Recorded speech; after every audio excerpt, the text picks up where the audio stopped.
सा काप्य सर्वजगताम् अभिराम सीमा कामाय नो भवतु गोप किशोर मूर्तिः या शेखरे श्रुतिगिरां हृदयोग भाजां पादाम्बुजे च सुलभा ब्रज सुंदरीणा।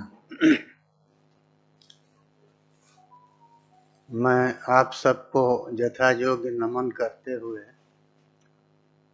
कुछ बातें कहना चाहूँगा। अभी तो ये जो पंचांग का वो समर्पण हुआ है, उद्घाटन हुआ है, तो एक बात हमको याद आ गई। पिताजी सुनाए थे, एक ज्योतिषी थे हमारे यहाँ बलिया में, एक गांव है करम्मर, तो वहाँ एक ज्योतिषी थे, बड़े ही अच्छे थे वो।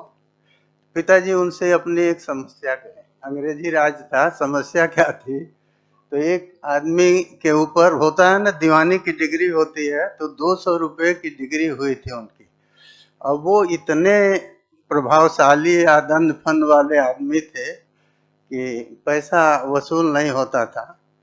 तो गए थे वहाँ उसी गांव में, वहाँ उनके कुछ शिष्य लोग थे, तो ज्योतिषी जी से वो कह दिए, तो उन्होंने पंचांग देखा और कहा कि आप सवेरे 4 बजे से पहले पहले यहाँ से निकल जाइए और घर पहुँचने से पहले आपको पैसा मिल जाएगा।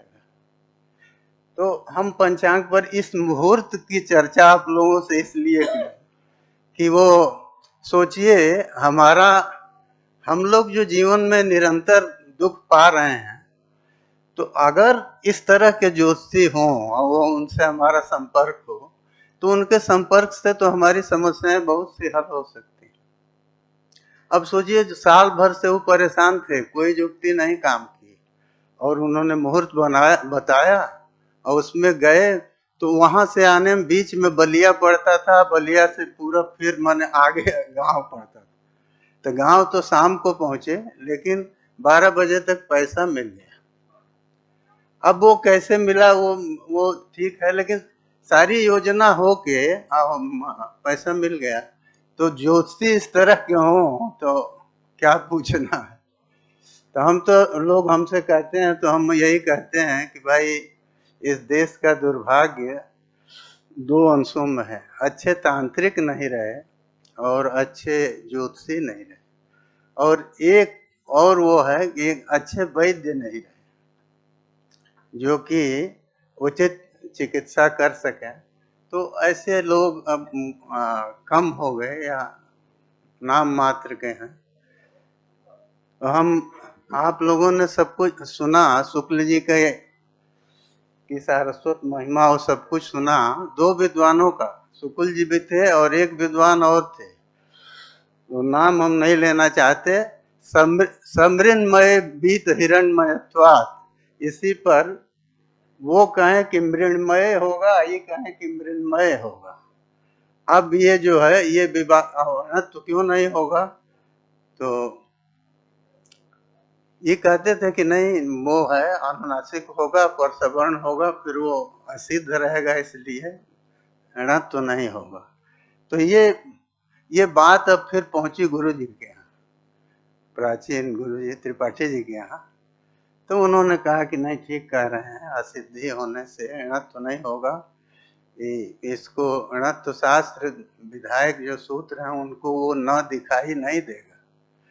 तो इस तरह की चीजें काशी में तो ये सब हुआ करता था, यही खेल था। आज की तरह वार्तालाप के अन्य प्रसंग नहीं होते थे। तो ये इसलिए सुनाए कि मैंने कितनी सूक्ष्म प्रवृत्ति शास्त्र में है। केवल ऐसे कहना कि व्याकरण के पाणिनि है, ये है, ऐसा नहीं है। वो उसमें जो तत्व है, वो उसको जानने से उनकी महत्ता मालूम होती है। तो हमको तो ये घटना चूंकि गुरु जी के यहाँ से मालूम थी, तो इसलिए हमने आपको सुना दिया, और भगवान से प्रार्थना करेंगे कि उनका दीर्घायुष्य हो और उनकी स्मृति जो है वो ठीक रहे, जिससे कि और लोगों को लाभ मिलता रहे। देखिए, वो आता है ना कि संत सदानुगंतव्या यद्यप उपदिशन्तिनो जाहि स्वैर कथास्तेषाम् उपदेशा भवन्ति। तो स्वैर कथा भी जब उपदेश हो सकती है, तो और तो कुछ कहना ही नहीं।